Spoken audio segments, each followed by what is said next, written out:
My name is Blair Warner Polnichek. I will never forget the day I met my soulmate. The year was 1980. I was a sophomore at Eastland School for Girls. I arrived a couple hours prior to check in and see who I was rooming with this year. I saw Mrs. Garrett, the dietitian, post the rooming list, but there was a crowd. So I waited for it to die down. Before I could look at the rooming list, some chick on a motorcycle arrived. At first I thought she was a delivery boy. She made a comment about giving her a break. It wasn't until she took off her helmet that I realized she was a girl. As a person of my background, rich and upper class, I pretended not to notice how attractive she is. I even made a comment about her jeans to cover up the fact that I was checking out her ass. She looked as if she was going to take me down. I went over to the list to see who my roommate was. I totally butchered the last name, knowing not how to pronounce it. I found out her name was Jo Polnichek, my new roommate. I knew I was screwed because I had to share a room with her. I wanted to get to know Jo as a person before I let my intentions known. I didn't want to screw up a newly found friendship just because my feelings weren't unrequited. We went to our room to unpack our things and talk. I found out that she was from the Bronx with a Catholic upbringing. I had a faith in God, but I stopped believing after my parents divorced. Besides, I knew that the church didn't condone homosexuality, and I am passionate about LGBTQ rights, mostly due to being a lesbian. I told Jo about my past with faith, and she told me how she is questioning her faith. I asked her why.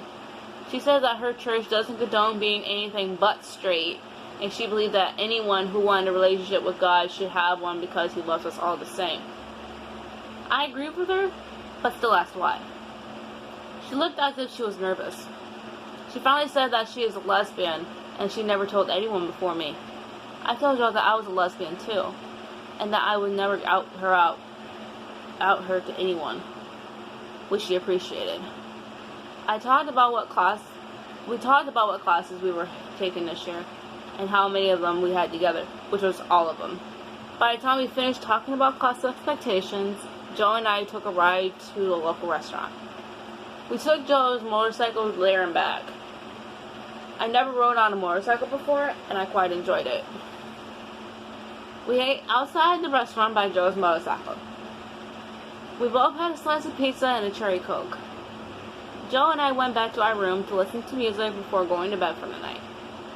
The next day consisted of going shopping for school supplies, getting a chicken nuggets meal from McDonald's, and talking about our families. Jo's mother is a devout Catholic who lives and reads the Bible.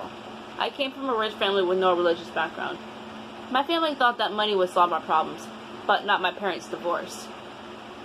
As we were talking, I realized that the more we told each other, the more I didn't want to jeopardize the potential relationship between us. It wasn't until a few weeks into the year that Jo and I were talking about our past relationships. I had a few guys in my life before I realized I was lesbian. Jo dated some guys to keep up appearances because of her faith.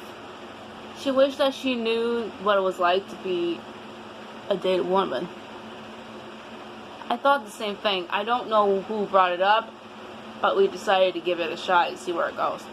Of course, it was kept secret just in case it didn't work out, on top of the risk of reassigned rooms. But 5 months later, we were going strong. Our first kiss happened after our first date 1 week into our relationship. We went to the drive-in to see the new Star Wars, which we both liked.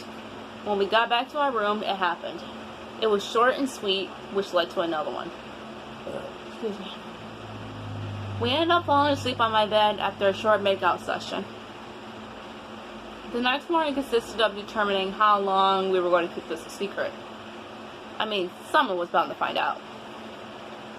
Jo decided to tell her mom that she is a lesbian and leave her church. I told her that she can attend the church I attended for curiosity purposes at first, but came to love attending, where she is accepted for who she is, not for who she is supposed to be. Jo asked if she could attend with me on Sunday and come with her to her mother's for support. I told her I would love to go meet her mother. Now at this point, no one knows about Jo and I.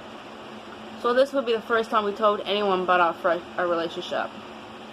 By the time we went to see Joe's mom, we both knew that she would not approve and disown Joe. And that is what happened. We went to see Joe's mother and have lunch and introduce me to her. When we told her that we were together, she blew up and told Joe to find somewhere else to live and never talk to her again. I offered to let Joe stay with me, which she accepted. Eventually, we began to go through everything that most couples go through. Arguments, dating, anniversaries.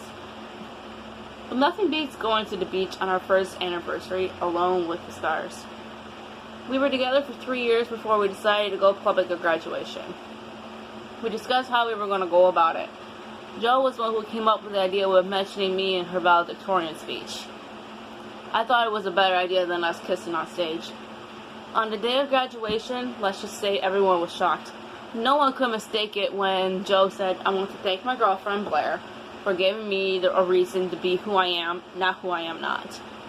They were more shocked when I kissed Joe when we got our diplomas. So we were the last two graduates. Okay! Fast forward to 3 months later, we were on a date. We went on a picnic in the park. I got Joe an engagement ring. After 3.5 years of dating, it was time to take the next step. What I didn't know was Joe got me one too. I took the ring out and asked Joe to marry me. Joe then took out her ring and said as long as I marry her. We exchanged rings. The one she got me was better. That night was when we had our first time. We knew we had to wait until after college to get married. We married in Vegas a few days after we graduated college. I became Blair Warner Polnicek, and she became Joe Polnicek Warner. Ugh. What was I thinking? I don't know. I went on to law school, and Joe went on to graduate studies in LGBTQ society. We just celebrated our 20th anniversary. Now Joe and I look back on our lives and how our lives changed.